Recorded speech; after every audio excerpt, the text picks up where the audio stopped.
What if someone told you that a tiny, mud-soaked state with no mountains for walls, no oceans for moats, invaded over and over until its people nearly lost all hope, forced to kneel and pay tribute to warlords on horseback for nearly 250 years? One day expanded until it swallowed enough land to cover 2 continents and stretch across 11 time zones. Would you believe it?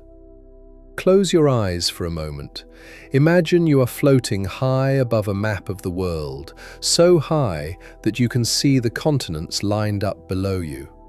Look down toward the center, and you will spot a vast white landmass stretching from the edge of Europe across the Ural Mountains and running thousands more miles eastward until it slams into the shore of the Pacific Ocean.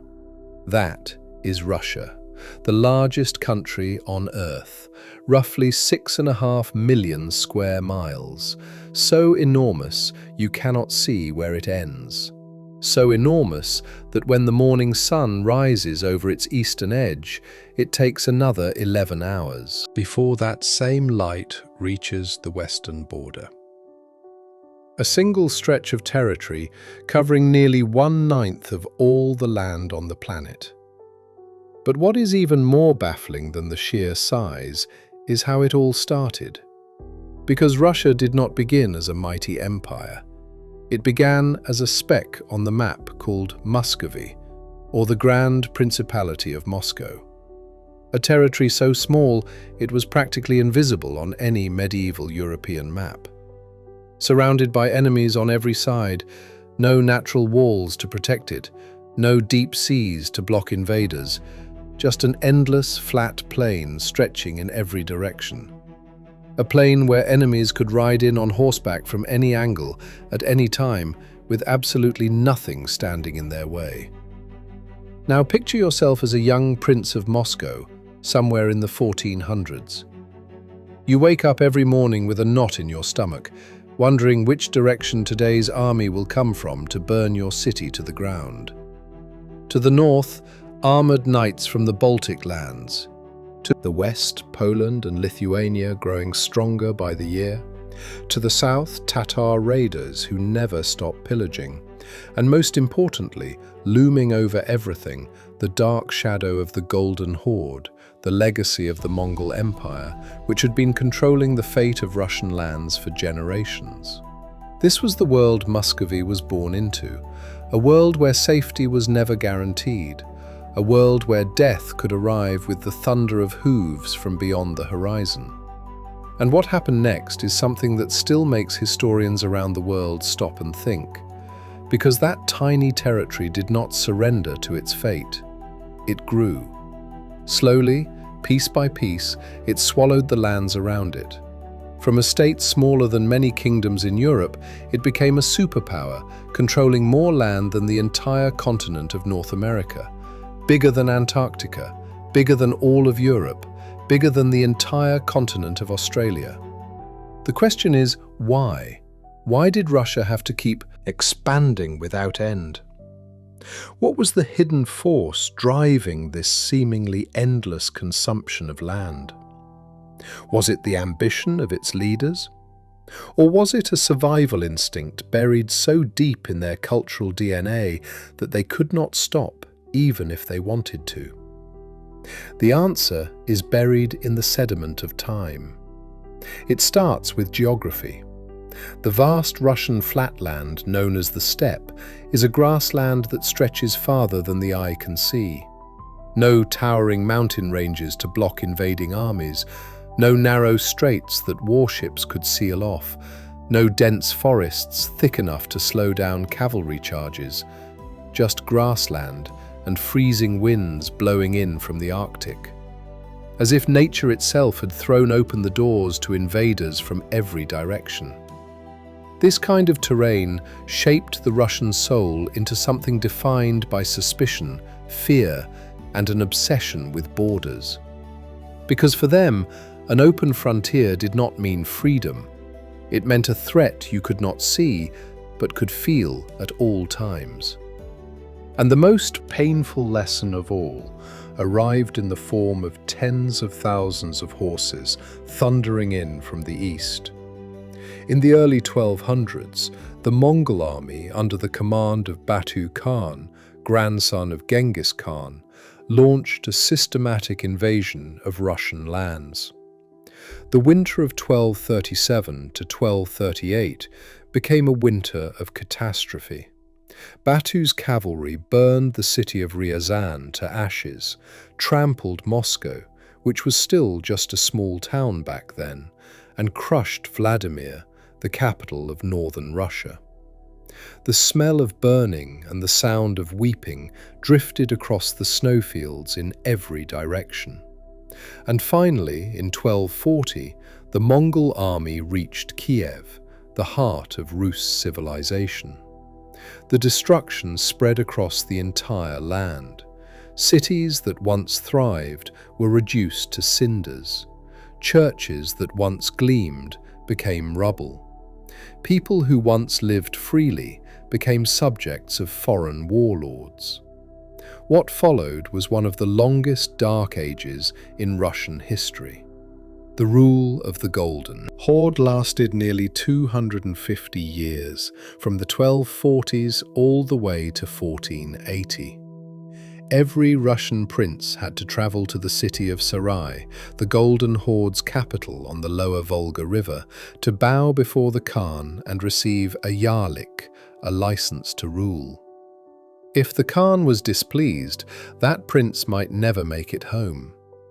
But in the middle of all that darkness, a tiny seed of power was quietly growing.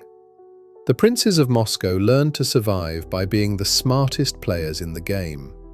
They chose to become the middlemen between the Mongols and the other Russian princes. They collected tribute on behalf of the Khan, and in return earned his trust and protection. While other cities were raided again and again, Moscow stayed relatively peaceful. Nobles from other towns looking for stability migrated into Muscovite territory. The population grew, wealth accumulated, military strength increased. Little by little, generation after generation, the princes of Moscow stockpiled power, expanded their borders step by step, and waited patiently for the right moment.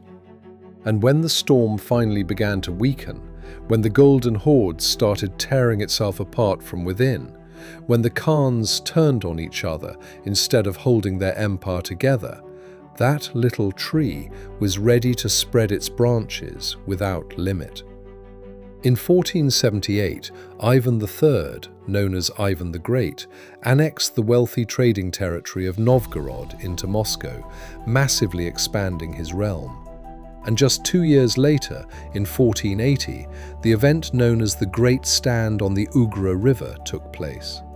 Ivan III's army and the army of Khan Ahmad of the Golden Horde faced each other on opposite banks of the river.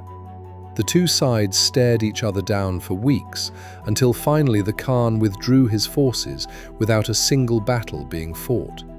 On that day, the chains that had bound Russia for nearly 250 years quietly snapped. But freedom did not bring peace. It brought a new question, heavier than anything before. How do you make sure you never become a slave again? How do you stay safe from enemies who could appear on the horizon at any moment? The answer that Russia's ruling class arrived at was simple but brutal. Create distance. Build a massive buffer zone between the heart of the empire and its enemies. The farther the border sits from Moscow, the farther the enemy has to march to reach you, and the longer they have to endure Russia's savage winters along the way. The more land you have as a cushion, the more soundly you can sleep at night. Russia's expansion was never just about greed or ambition. It was the response of a people who had been oppressed for so long that the trauma was etched into their bones. It was the survival instinct of a nation that learned from its wounds that the only way to avoid being swallowed is to do the swallowing yourself. And this is the beginning of a story we will slowly unfold together. The story of the most massive territorial expansion the world has ever known. Of armies that fought their way through frozen mountain passes, of merchants who chased precious furs all the way to the shores of the Pacific, of czars who dreamed of finding a sea that would not turn to ice, and of diplomats who drew national borders on paper with ice-cold smiles. Every path leads back to the same starting point, a tiny territory that once knelt at the feet of its conquerors, a wound that never fully healed, a national humiliation burned into the memory of an entire people, and a fear that transformed into the most terrifying driving force in all of history. If you have ever wondered why Russia is so obsessed with borders, why its leaders are willing to sacrifice everything in exchange for just one more strip of buffer territory, the answer is not hiding in some modern political textbook. It is buried much deeper than that, buried in the memory of a people who were once trampled into the ground, buried in a wound carved by the hooves of the most brutal army the world had ever seen. To understand this, we need to travel back in time to the vast, wind-swept steppe, to an age when freezing winds still carried the screams of the dying across the open plains. Before the Mongols came, Russian lands were not a single, unified state. They were a patchwork of small and mid-sized kingdoms scattered across the landscape, collectively known as Kievan Rus. A network of princes, each ruling their own city, sometimes allied with one another, sometimes waging war against each other. This fragmentation made them weak, and when disaster came crashing in, no one was strong enough to hold the line. That disaster arrived in the form of a cavalry army that moved as fast as a storm. In 1223, a Mongol force appeared on Russian soil for the very first time at the Battle of the Kalka River, north of the Black Sea. A combined army of Russian princes and Polovtsian allies was annihilated. But after that, the Mongols vanished, like a bolt of lightning that strikes and goes silent, as if they had only come to test the strength of their prey. 14 years later, they came back, and this time it was no test. In the winter of 1237, Batu Khan, grandson of Genghis Khan, led a massive army into Russian territory in a systematic campaign of conquest. The first target was the city of Ryazan, a fortified eastern outpost that served as the front line of Russian lands. The people of Ryazan sent messengers begging other Russian princes for help. No one came. Everyone thought the danger was still far away. Everyone thought it was not their turn yet. Ryazan had to fight alone, and after a siege lasting only 5 days, the city fell. Its people were slaughtered, its buildings burned until nothing remained but ruins on blood-stained snow. From Ryazan, the Mongol army rolled forward without stopping.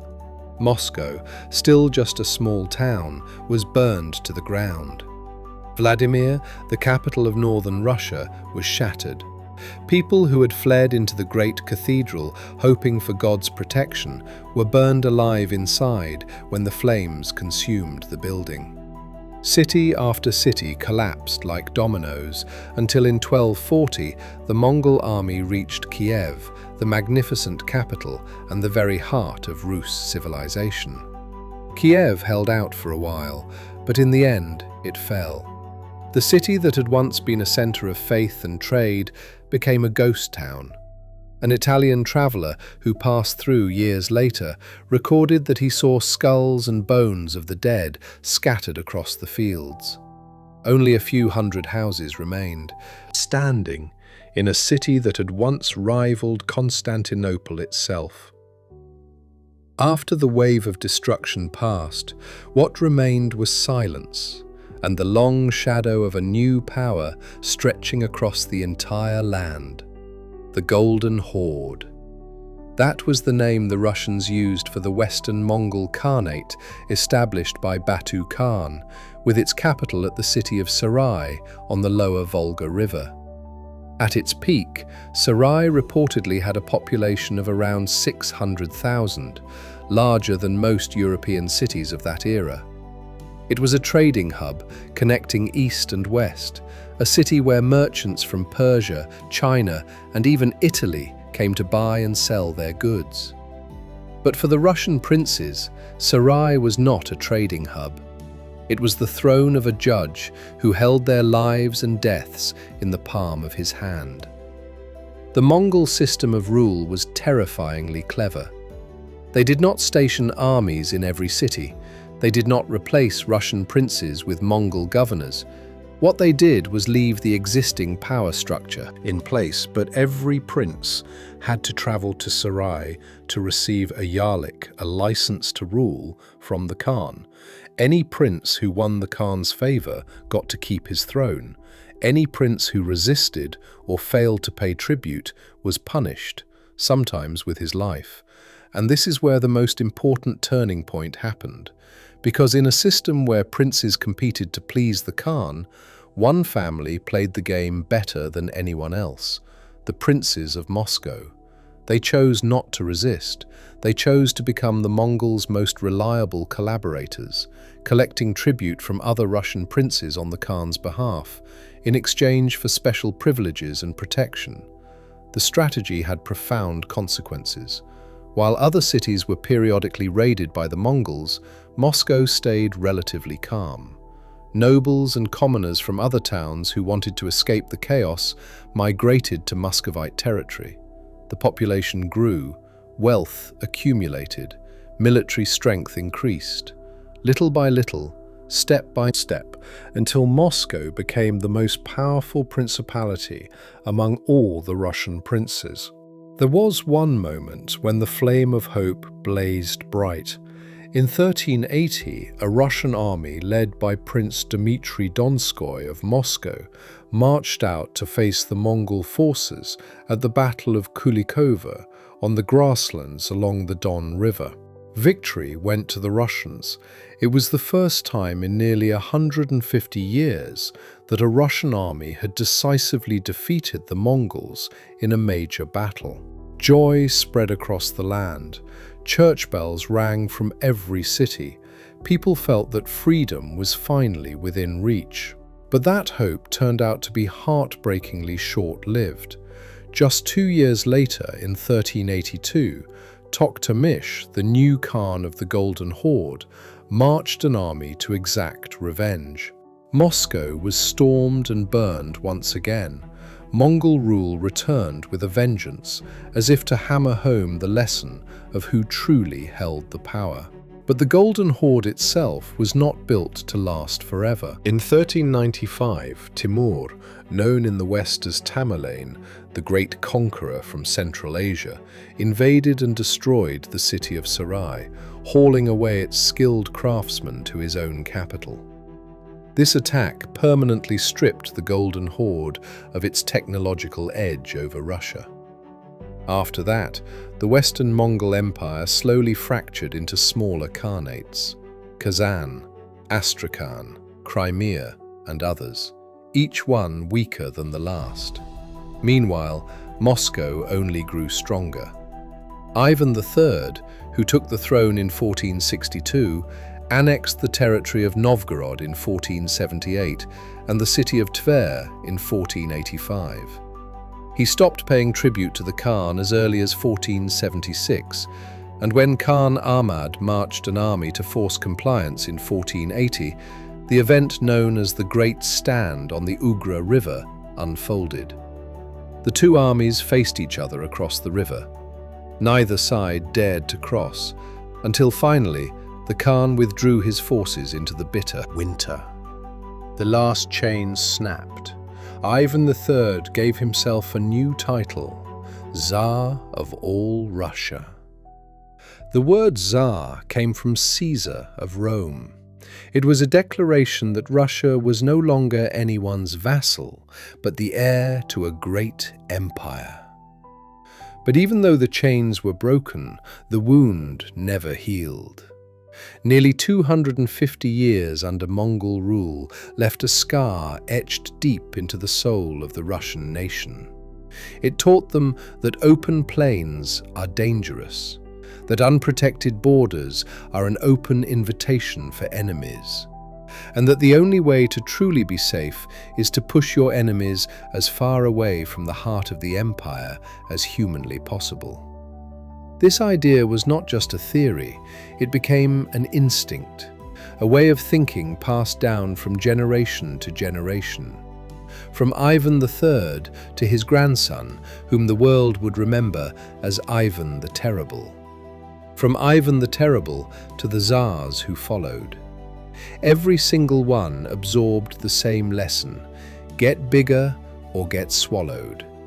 The fear of the open steppe, of hooves that could thunder over the horizon at any moment, became a driving force more powerful than any ambition. It was fear transformed into policy, into strategy, into national identity. And when that fear merged with leaders who had hearts of steel, the result was a wave of expansion that nothing could stop. A wave that would carry Russia's borders across the Ural Mountains, through the dark taiga forests, all the way to the edge of the world, at the shores of the Pacific Ocean. In 1547, a 16-year-old boy stepped up to the throne during his coronation ceremony in Moscow. He did not take the crown as a grand prince like his ancestors before him.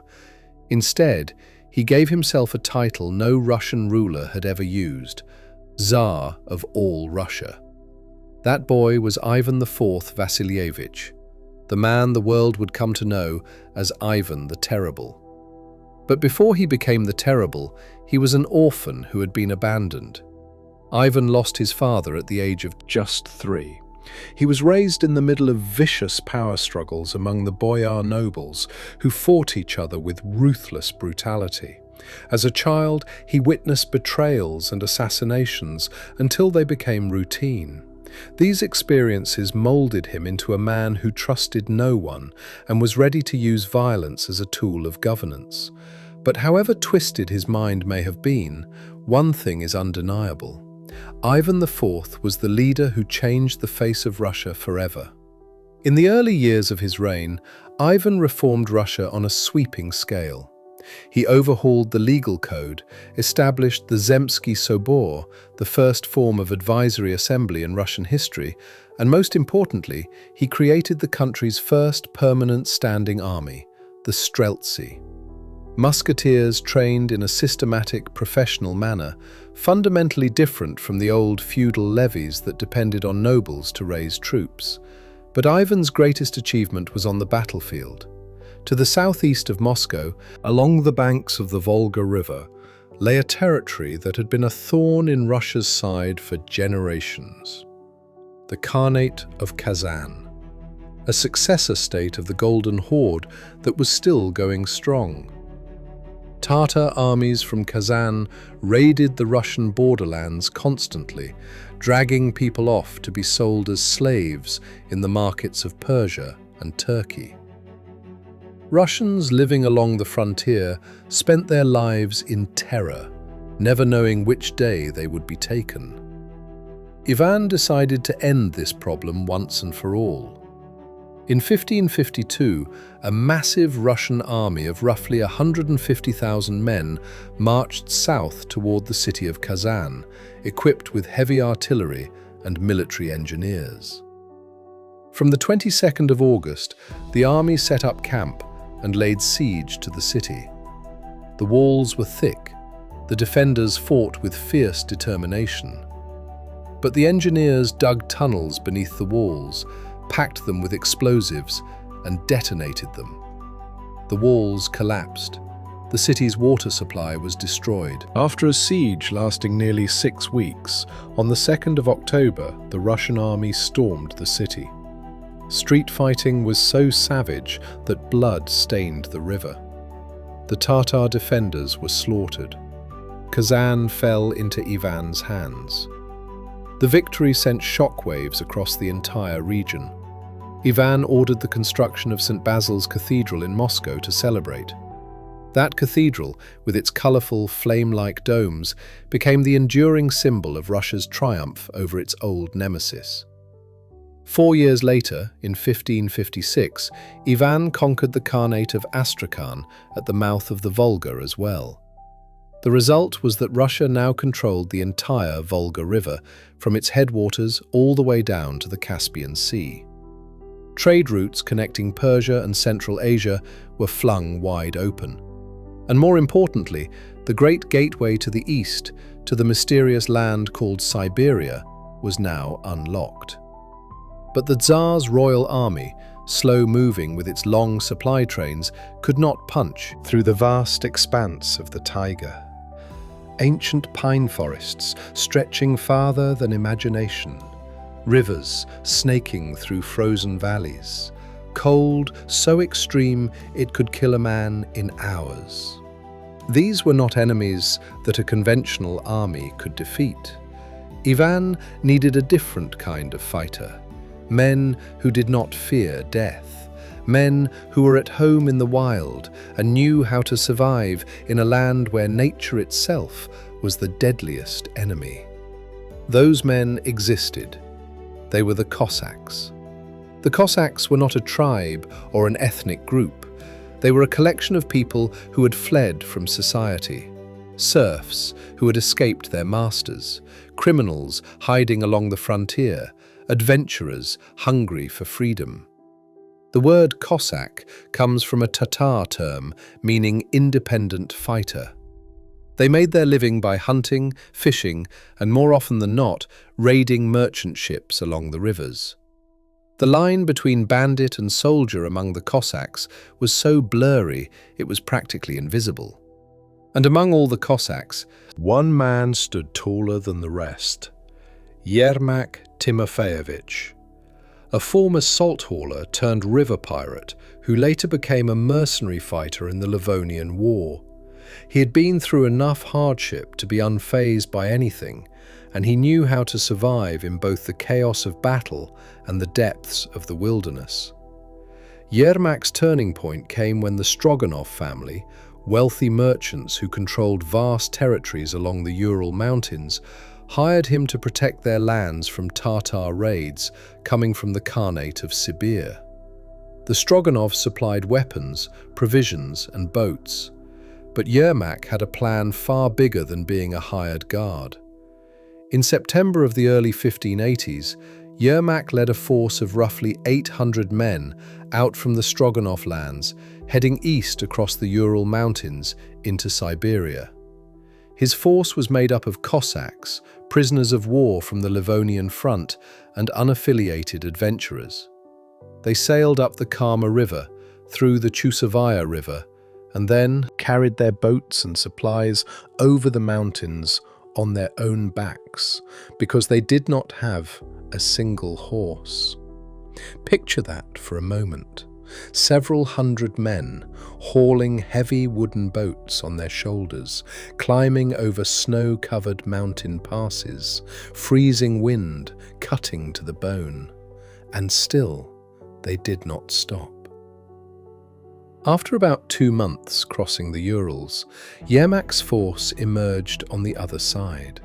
They followed the Tura River into the territory of Kuchum Khan, the ruler of the Khanate of Siberia. The Khan assembled a massive force of Tatars and indigenous tribes to block them. His army outnumbered the Cossacks many times over. But the Cossacks had a weapon that gave them the edge: matchlock muskets. On the 23rd of October 1582, the Battle of Chuvash Cape began. The army of Mamet Kul, nephew of Kuchum Khan, charged at the Cossack lines on horseback with spears and bows. The Cossacks answered with volley after volley of musket fire. The thundering gunshots shattered the silence of the ancient pine forest. Horses panicked and scattered. Tatar warriors fell in waves. Makhmet Kul himself was wounded. The fighting lasted 3 days, until finally the Tatar army retreated. Kuchum Khan abandoned his capital, Kashlik, and fled into the grasslands. 3 days later, on the 26th of October, Yermak led his force into Kashlik, the capital of the Khanate of Siberia. A vast land that had once existed beyond the wildest imagination of ordinary Russians now flew the flag of the Tsar. Yermak sent envoys back to Moscow, carrying a fortune in precious furs as a gift for Tsar Ivan. Ivan, who had initially been furious that Yermak had gone to war without permission, changed his tune the moment he saw the treasure. The Tsar responded by sending reinforcements and supplies to Siberia, along with a suit of armor and a cash reward for Yermak. But Yermak's fate ended in tragedy. On the night of August 5th or 6th, 1585, Kuchum Khan sent a raiding party to attack Yermak's camp under cover of darkness. Yermak was wounded and tried to swim across the Wagay River to escape, but the weight of the iron armor the Tsar had gifted him dragged his body down to the bottom of the river. The hero who had opened the door to Siberia ended his life in the freezing water, swallowed by the darkness. But the door Yermak opened could never be closed again. After Yermak's death, the Tsar sent official military forces to carry on the work. Wooden forts were built along the rivers. The city of Tyumen was founded in 1586, becoming the first Russian city in Siberia. Tobolsk followed the next year, eventually becoming the administrative capital of all Siberia. What Yermak and his Cossacks accomplished was not just the conquest of another patch of land. It was the opening chapter of a new era in Russian history. The chapter that would transform a small state in Eastern Europe into a transcontinental empire. A chapter written in blood, sweat, and ice.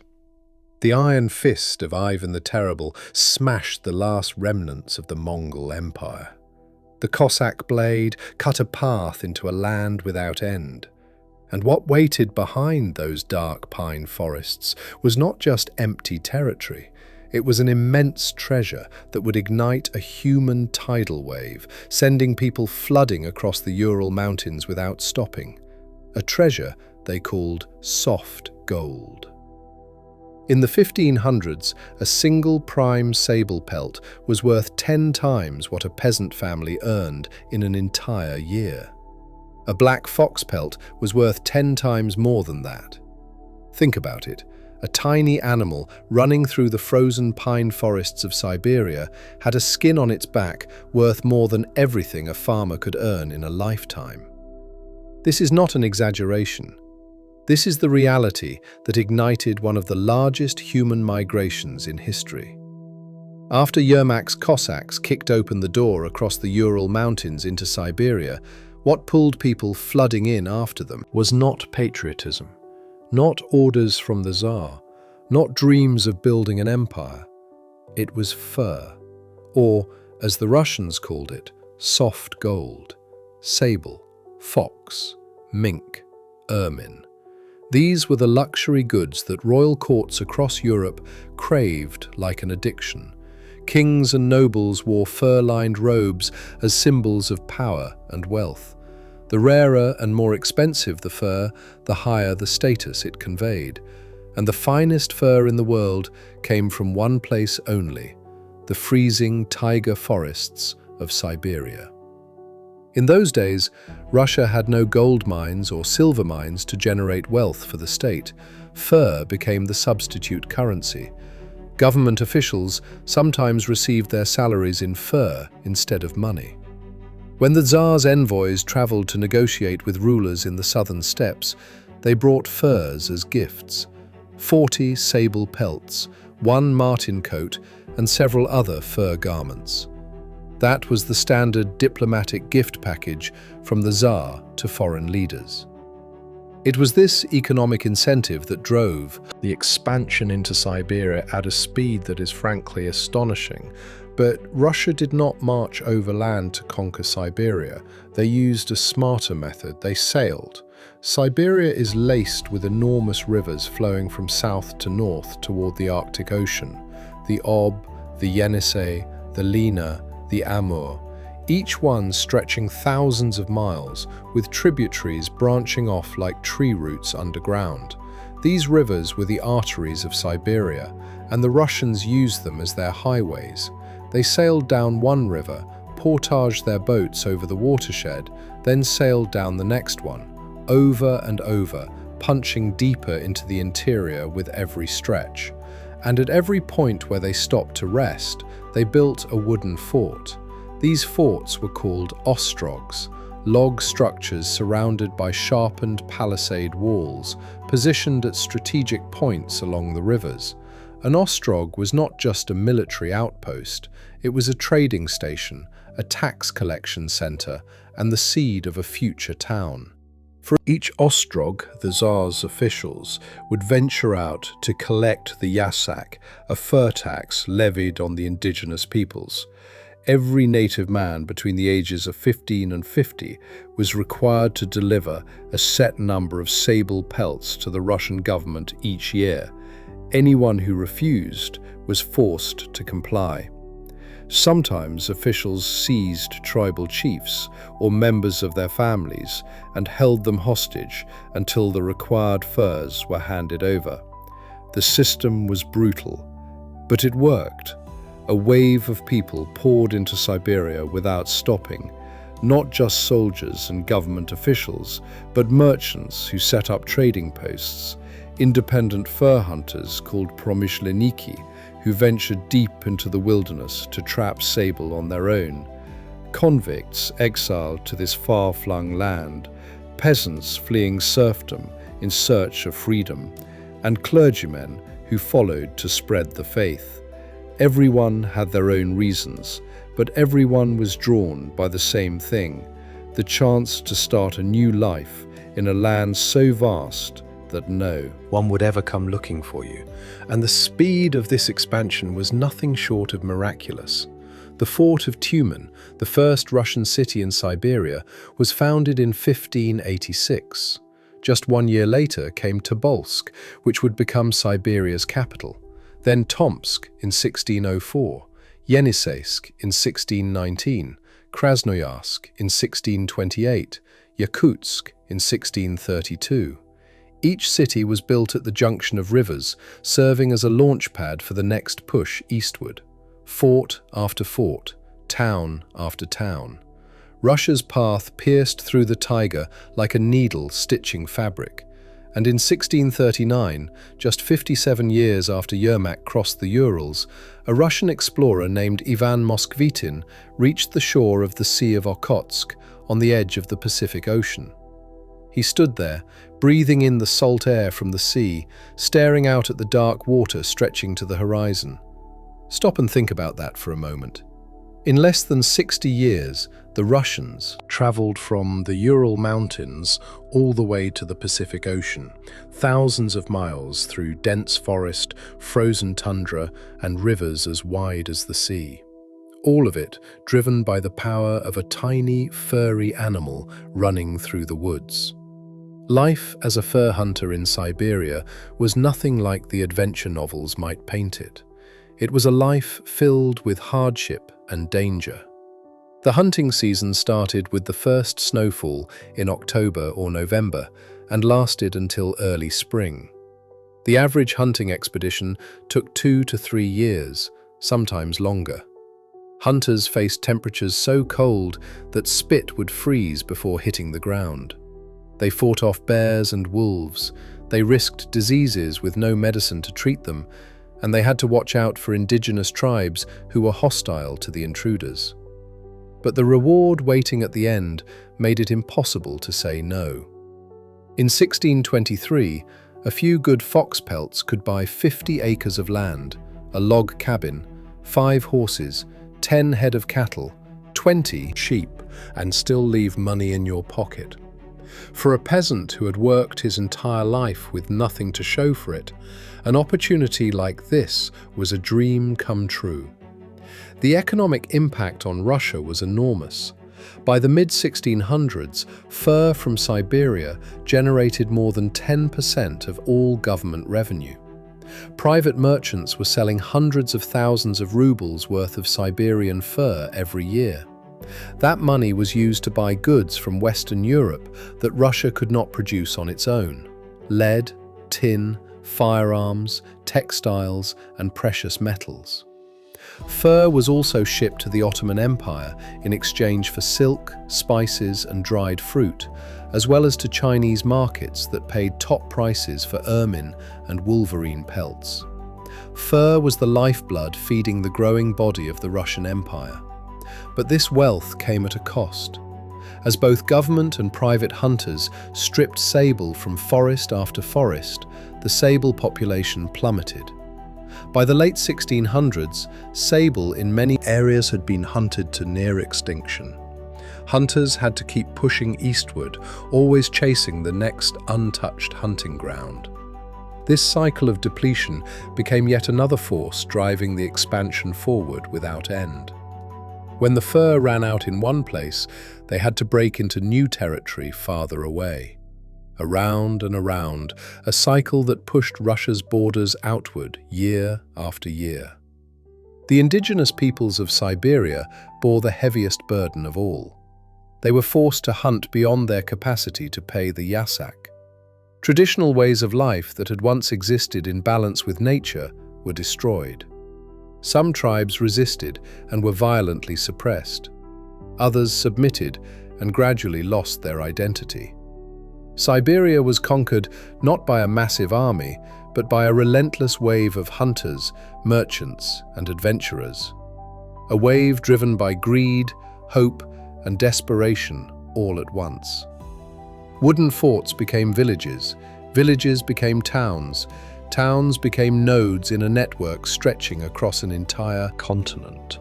All of this happened while the Tsar in Moscow barely had to lift a finger beyond collecting tribute and sending officials to govern. Siberia was conquered by the incentives of individual people, by the dreams of ordinary men and women who wanted to get rich, find freedom, or escape their past. By the mid-1600s, the fort of Okhotsk had been built on the shore of the Pacific. A territory roughly 5 million square miles had fallen under Russian control. All of it conquered by fewer than 20,000 Russians scattered across remote forts and trading posts. The land was claimed, the furs were stripped, the indigenous peoples were subdued. But Russia was still not satisfied, because the East delivered wealth, but it never delivered what Russia wanted most of all: modernity. That lay in the opposite direction, to the west, where the Baltic Sea and the Black Sea were waiting for a new conqueror. By the late 1600s, Russia was a crippled superpower. Its eastern frontier stretched all the way to the Pacific Ocean, but its western side was completely walled off. The Baltic Sea was in Sweden's grip. The Black Sea was in the hands of the Ottoman Empire. The only port Russia had was the city of Arkhangelsk on the White Sea coast. A port frozen shut for most of the year, utterly useless for international trade. Russia was like a giant locked inside a room with no windows, unable to see the outside world, unable to feel the winds of change. And then the giant woke up. In 1697, a young man standing well over 6.5 feet tall set out from Russia on a journey to Western Europe. He disguised himself as an ordinary carpenter, using the name Carpenter Peter. He traveled to the Netherlands, England, France, and Austria. He spent 4 months working in a Dutch shipyard, learning how to build warships with his own hands. His towering frame made the disguise fail more often than not, but no one dared say a word. Because that man was Peter I, Tsar of Russia. the man history would remember as Peter the Great. What Peter saw in Europe made him realize just how far behind Russia had fallen. European warships were more powerful, their cannons more accurate, their bureaucracies more efficient.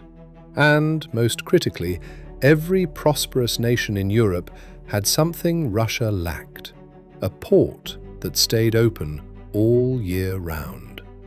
Peter returned with an iron determination to transform Russia into a naval power. And his first target was the Baltic Sea, which at the time was controlled by Sweden, one of the strongest military forces in Europe. In 1700, the Great Northern War erupted. Russia joined an alliance with Denmark and Poland to challenge Swedish dominance. But the start was a disaster. On the 30th of November that same year, the Russian army was annihilated by King Charles XII of Sweden at the Battle of Narva. The army was virtually wiped out, the humiliation cut deep. But Peter was not a man who gave up easily. After the defeat, he ordered church bells melted down across Russia and recast into cannons. He built a new army modelled on European standards and drilled his soldiers relentlessly. While King Charles XII turned his attention to the war in Poland, Peter seized the opportunity to grab territory along the Baltic coast. And in 1703, in the middle of a swamp and marshland at the mouth of the Neva River, Peter began building a new city, a city that would become the ultimate symbol of his ambition: St. Petersburg, Russia's window to the west. Building a city on a swamp was a task that bordered on the impossible. The ground was mud, flooding was constant, disease killed workers by the thousands. Tens of thousands of labourers, serfs, soldiers and prisoners were conscripted to work around the clock. The death toll during construction ran as high as 25,000 to 100,000 people. Bodies were buried beneath the foundations of the city. St. Petersburg earned the name the city built on bones. Peter went so far as to ban all stone construction everywhere else in Russia, forcing every mason and builder in the country to come work on his new city. And in 1712, he moved the capital from Moscow to St. Petersburg, announcing to the world that Russia was no longer turning its back on the West. The turning point of the war came on the 8th of July, 1709, at the Battle of Poltava in Ukraine. The Swedish army, under King Charles XII, exhausted after the harshest winter in 500 years, was crushed by Peter's reformed Russian forces. Charles barely escaped with his life, but his army was destroyed. Nearly 20,000 soldiers were taken prisoner. The war dragged on for more than another decade. King Charles XII refused to accept defeat. He went into exile in the Ottoman Empire, trying to rebuild his forces until he was killed in battle in Norway in 1718. After that, the Treaty of Nystad was signed on the 30th of August, 1721. Sweden ceded Estonia, Livonia, Ingria, and parts of Karelia to Russia. The Baltic Sea was no longer Sweden's private lake. Russia had its window to the west. But one window was not enough. Russia still needed a door to the south. And the person who would open that door was not a Tsar, but a Tsarina. Catherine II, known as Catherine the Great, was not born Russian. She was a German princess from the minor territory of Anhalt-Zerbst, who married into the Russian royal family and seized power from her own husband in 1762. She ruled Russia for 34 years, and during that time, the empire's borders expanded by another 200,000 square miles. Catherine's primary target was the Black Sea, which had been under Ottoman control for centuries. She fought two wars against the Ottomans. The first, from 1768 to 1774, ended with the Treaty of Küçük-Kaynarca in July of 1774. Russia gained key ports on the Black Sea, won the right to navigate the Sea of Azov, and secured the role of protector of Orthodox Christians within the Ottoman Empire. But the most critical piece was still missing: the Crimean Peninsula. Grigory Potemkin, Catherine's closest advisor and military commander, wrote to the Empress that taking Crimea might not make Russia stronger, but it would bring peace and security. Catherine agreed, and in April of 1783, 9 years after the Treaty of Küçük-Kaynarca, she signed the decree officially annexing Crimea into Russia. A land that had been the stronghold of Tatar raiders who had terrorized Russia for centuries was now part of the empire. Russia had a fleet in the Black Sea. New port cities sprang up along the coast: Odessa, Kherson, Nikolaev, Mariupol. Each one became a hub of trade and a naval base that permanently shifted the balance of power in the Black Sea region. Catherine did not stop at the south. She also joined with Prussia and Austria to partition Poland 3 times, in 1772, 1793, and 1795, until Poland vanished from the map of Europe entirely. Belarus, Lithuania, and western Ukraine all fell into Russian hands. At the same time, Russian influence was spreading southward into Central Asia, entering the era that Westerners called the Great Game. A century-long rivalry between the Russian Empire and the British Empire for dominance over Central Asia throughout the 1800s. Britain feared that Russia would threaten India, the crown jewel of the British Empire. Russia feared that Britain would expand its influence into Central Asia. The playground of these two empires was the territory lying between them: Afghanistan, Persia, and the scattered khanates of the Central Asian steppe. The term "the Great Game" was first used by Captain Arthur Connolly, a British intelligence officer, in 1840, before he himself fell victim to the game, beheaded on charges of espionage in the city of Bukhara in 1842. The name was later popularized worldwide through Rudyard Kipling's novel Kim in 1901. Throughout the 1860s and 70s, Russia systematically advanced into Central Asian territory. Tashkent, Kokand, Bukhara, Samarkand all fell under the Tsar's authority. Afghanistan became a buffer state between the two empires. Spies and diplomats from both sides circled through the region's cities like shadows, watching each other's every move. Russia was no longer a distant state the world could ignore. It had become a player on the same chessboard as the world's great powers, moving its pieces with confidence, ready to sacrifice pawns for a better position. This rivalry continued until 1907, when Britain and Russia signed a joint convention defining spheres of influence in Afghanistan, Persia, and Tibet. It marked the official end of the Great Game. The two empires joined hands to face a new threat emerging in Europe: the rapidly growing power of the German Empire. From a tiny Muscovy to an empire stretching from the Baltic Sea to the Pacific Ocean, from the Arctic to the Black Sea.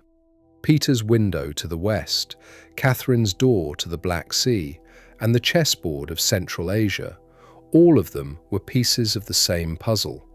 A puzzle whose answer lies in the primal fear of a people who were once devoured, and the determination to never let history repeat itself, no matter the cost. On the wall of every classroom in the world hangs a map with one pink territory that takes up more space than anything else.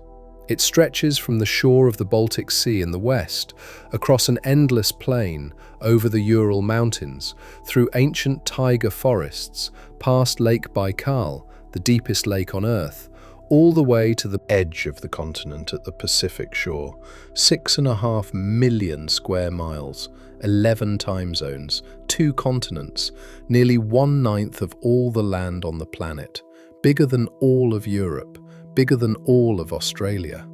A kid looking at that map might think Russia has always been this big. But that is not how it happened. Russia's colossal size was not an accident, it was not destiny written in the stars, and it was not caused by any single factor alone. It was the result of a complex equation where multiple variables combined in just the right way to produce a phenomenon that no other nation in history has ever replicated. And if any one of those variables had been missing, the Russia we know today might look completely different. The first variable was geography. Russia's vast steppe had no high mountains, no deep seas, no natural barriers of any kind to serve as walls. Compare that to England, with the English Channel as its moat, or Spain with the Pyrenees separating it from France. Russia had none of that. Enemies could march in from any direction. This kind of terrain shaped the psychology of the people who lived on it, filling them with suspicion and fear. Every horizon was a potential threat. But at the same time, the lack of barriers also meant expansion was just as easy. A plain that was open to invaders was equally open to conquerors. This double-edged sword defined Russia's destiny. The second variable was the wound from the past. Nearly 250 years under the Golden Horde, from the 1240s to 1480, taught the Russians the most painful lesson of all. A land without buffer zones is a land waiting to be swallowed. That wound never fully healed. It became a kind of cultural DNA passed down from generation to generation. From the princes of Moscow who had to kneel before the Khan at the city of Sarai, to the Tsars who ordered armies to march across frozen mountain ranges.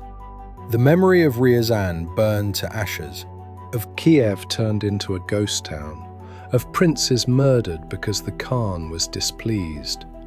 These memories were passed along through folk tales, through songs, through religious rituals, until they were embedded deep in the collective consciousness of the nation. The third variable was the hunger for wealth. Fur, or soft gold, was the fuel that ignited the conquest of Siberia. Sable pelts worth more than actual gold created an incentive powerful enough to send a human tidal wave flooding across the Ural Mountains. They built ostrog forts along the rivers and pushed Russia's frontier all the way to the Pacific in less than 60 years. The conquest of Siberia was not driven by the royal army. It was driven by hunters, merchants, and adventurers chasing their own dreams. By the mid-1600s, fur accounted for more than 10% of all state revenue, serving as the currency that purchased weapons, textiles, and precious metals from Europe. It was the lifeblood feeding a growing empire. The fourth variable was the decisive vision of its leaders. At every turning point in Russian history, there was one leader willing to make a ruthless decision, no matter how enormous the cost. Ivan IV, the Terrible, conquered the Khanate of Kazan in 1552 and Astrakhan in 1556, smashing the last remnants of the Mongol Empire and opening the gates to the east. Peter the Great waged war against Sweden for 21 years, built St. Petersburg on a swamp filled with the bones of tens of thousands of workers, just to open a window to the west. He ordered church bells melted down into cannons, banned stone construction across the entire country, and moved the capital to the edge of the empire, all to force Russia to face the world. Catherine the Great annexed Crimea in 1783, opened the door to the Black Sea, partitioned Poland 3 times, and expanded the empire by another 200,000 square miles. Every one of these leaders was different in personality, in tactics, in vision. Some were so brutal they terrified their own people. Some were so clever their enemies had no choice but to submit. But they all shared one thing: a bone-deep belief that Russia's survival depended on expansion. Get bigger or get swallowed. There was no third option. But if we look even deeper, we find that Russia's story is not just about leaders and armies. It is about ordinary human beings swept along by the currents of history. It is the story of a young prince of Moscow who had to kneel before the Khan, trading his dignity for survival. Of soldiers who bled out on blood-stained snow at Narva so that their comrades could avenge them at Poltava. Of a Cossack named Yermak who carried boats over the Ural Mountains with his bare hands, conquered a kingdom with fewer than 1,000 men, and then sank to the bottom of a river, dragged down by the armor the Tsar had given him. Of fur hunters who lived alone in the pine forests for years without seeing another human face, trading their health and safety for a handful of sable pelts. Of tens of thousands of serfs conscripted to build a city on a swamp, whose bodies were buried beneath the foundations they laid. Of indigenous Siberians forced to hunt sable until the animals nearly went extinct, losing their way of life and their identity in the process. And of diplomats who moved pieces on the global chessboard, using the lives of ordinary people as pawns. These are not tales of heroism, they are records of human beings forced to choose between something terrible and something worse. This is history, written in blood and tears as much as ink. And maybe that is the most important lesson of all, because when we look at the map of Russia today, that vast pink territory might look like a badge of victory, but every square mile has a story of loss hiding beneath it. A conqueror's triumph is always a conquered people's defeat, and the borders that look so solid on a map are always fragile in reality because they were drawn by human hands, driven by fear, greed, and dreams. Russia's immense territory is not just land, it is a mirror reflecting human nature, showing us that fear can become the most powerful driving force of all, that greed can carry people across oceans of ice, that the vision of a single leader can redraw the map of the world forever, and that power born from fear never knows the meaning of the word enough. Because no matter how far the border stretches, there is always another horizon waiting to be conquered. The final question, then, is not a question about the past. It is a question about the present. In the middle of the geopolitical conflicts that flash across our screens every day, as we watch armies mobilize, borders redrawn, territories annexed, do you think that old instinct still beats in the heart of Russia? The fear of open frontiers, the craving for buffer zones wide enough to let you sleep in peace. The wound from the steppe that left its scar nearly 800 years ago, has it really faded? Or is it still haunting, hiding in diplomatic statements, in military drills, in strategic plans, shaping policy, driving decisions, and drawing lines between friend and enemy right up to this very day? The answer might not be as simple as turning a page, because history never wraps up neatly. There is no clear conclusion, no ending that satisfies everyone, no hero who is purely good, and no villain who is purely evil. It just keeps flowing, like the Volga River that never stands still, carrying both glory and wreckage along with it. Through the steppe, through the taiga, through cities built on bones, out to a sea that was once only a dream. The one thing history teaches us for certain is that every side believes it is right. The conqueror believes they are defending their homeland. The conquered believe they are fighting for freedom. And both sides have their reasons. Maybe that is the most terrifying thing of all. Not that someone is wrong or right, but that everyone is always convinced they are right, and willing to sacrifice everything to prove it. The black box is now closed. Until next time, goodbye.